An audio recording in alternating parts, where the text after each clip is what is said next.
Avez-vous déjà entendu parler de Dubaï Porta Potty? L'entreprise Porta Potty est l'endroit où certaines femmes sont payées pour manger le caca d'un homme et boire son pipi à Dubaï. Bonjour à tous et bienvenue. Voici une histoire vraie, le témoignage d'une victime qui relate ce qui se passe réellement à Dubaï, précisément à Porta Potty. Bonjour, s'il vous plaît, gardez cela secret pour moi au nom de Dieu. J'ai réalisé que je devais le dire quand j'ai vu certaines personnes exprimer leur point de vue sur d'autres plateformes. Je fais également partie des femmes qui ont été abusées sexuellement à Dubaï. J'ai rencontré une dame sur Facebook qui voyage beaucoup là-bas parce que j'ai vu des photos d'elle sur le dessert et tout ça. Quand nous avons commencé à nous familiariser avec les commentaires sur Facebook, je l'ai reçue et nous sommes devenus amis à partir de là.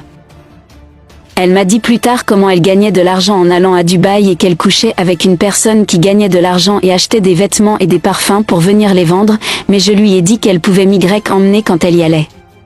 Je lui ai dit que je n'avais pas d'argent, mais elle m'a dit qu'elle paierait pour moi et je paierais son bac à notre retour.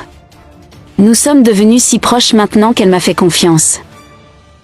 Le jour même où nous y sommes allés, nous ne sommes pas allés à l'hôtel comme elle l'a dit, nous sommes allés directement dans une grande maison qui appartenait à un arabe. Il était ravi de me voir, alors je savais que c'était l'homme avec qui elle était sur le point de me relier. Cette nuit-là, elle est partie en boîte avec l'ami de l'homme. Il m'a attachée au lit de manière romantique et m'a demandé de lui sucer la bite, ce que j'ai fait, mais il ne m'a pas laissé m'arrêter et mes mâchoires sortaient. Il a commencé à me battre et à me dire que j'allais lui donner une action buccale pour 1 heure, donc je ferais mieux de coopérer parce qu'il allait me payer 18 000 $. J'ai souffert, mais j'ai souffert. La minute suivante, il s'est assis sur mon visage, j'allais sentir son anus, pour ainsi dire, mais il m'a demandé de le lécher parce que c'est le seul moyen de jouir. J'hésitais jusqu'à ce qu'il me menace avec un serpent vivant dans la pièce. J'avais tellement de regrets, mais j'étais déjà là, je l'ai léché jusqu'à ce que le caca commence à sortir et cet homme m'a demandé de le manger. J'ai vraiment souffert, mon Dieu, j'ai encore des cicatrices sur mon corps à cause des fouets que j'ai eu non seulement en mangeant tout. Fais le bien et cela a mis fin à ma vie. Il est ensuite parti dans sa chambre et a commencé à parler à son ami au téléphone. Je savais que c'était à propos de moi, mais je ne comprenais pas la langue, je n'ai pas cligné des yeux cette nuit-là.